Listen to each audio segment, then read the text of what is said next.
क्या आपके हार्ट के ब्लॉकेज एक दिन में होते हैं? क्या कैंसर का डेवलपमेंट एक दिन में होता है? या कोई भी लाइफस्टाइल डिसऑर्डर क्या एक दिन में हमारे शरीर के अंदर आ रहा है? बिल्कुल। क्या डिप्रेशन भी एक दिन के अंदर शरीर में आ रहा है? चाहे अगर हम मेंटल इलनेस की बात करें, ये सारी चीजें कहीं ना कहीं से ट्रिगर हो रही हैं और कहीं ना कहीं से शुरू हो रही हैं। अगर हमें आज की डेट में हम आग लगने के बाद क्या करना है, इसके ऊपर तो बहुत सारी चीजें कर रहे हैं। करेक्ट? बिल्कुल राइट। जैसे फायर एक्सटिंग्विशर लगा रहे हैं। आज हमारी पूरी मेडिकल फ्रेटर्निटी, मैं उनको बहुत रिस्पेक्ट करता हूं, बहुत अच्छा काम कर रही है, लेकिन हमारी मेडिकल फ्रेटर्निटी मेजर रोल में है, वो है फायर एक्सटिंग्विशर के रोल में। कि आग लग गई, अब इसको कैसे बचाया जाए। डायबिटीज हो गई, अब इसको कैसे कंट्रोल किया जाए, क्योंकि क्योर किया नहीं जा सकता है।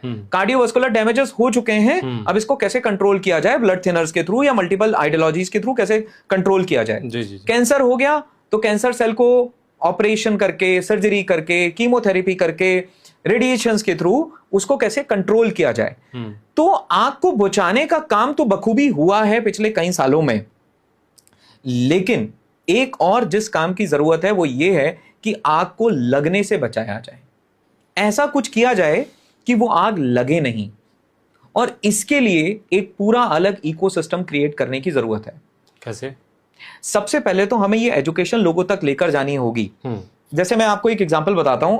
अभी हमारा जहां ऑफिस है वहां हमने एक ऐसे ही अवेयरनेस कैंप किया जी। तो हमने लोगों से पूछा कि आप अपनी हेल्थ के लिए क्या लेते हैं। तो जवाब आया हेल्थ इंश्योरेंस। करेक्ट? राइट। मतलब उनको पूरा कॉन्फिडेंस है कि बीमार होने के बाद का प्रोटेक्शन क्या है।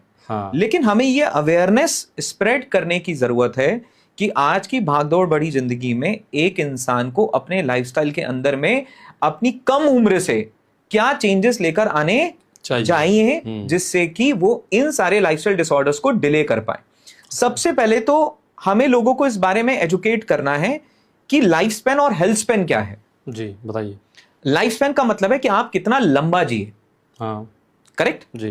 पहले एक इंसान 60 साल, 75 साल, 65 साल की उम्र में कोई बीमारी आती थी, उस बीमारी का इलाज नहीं होते थे और उसकी वजह से उनकी डेथ हो जाती थी।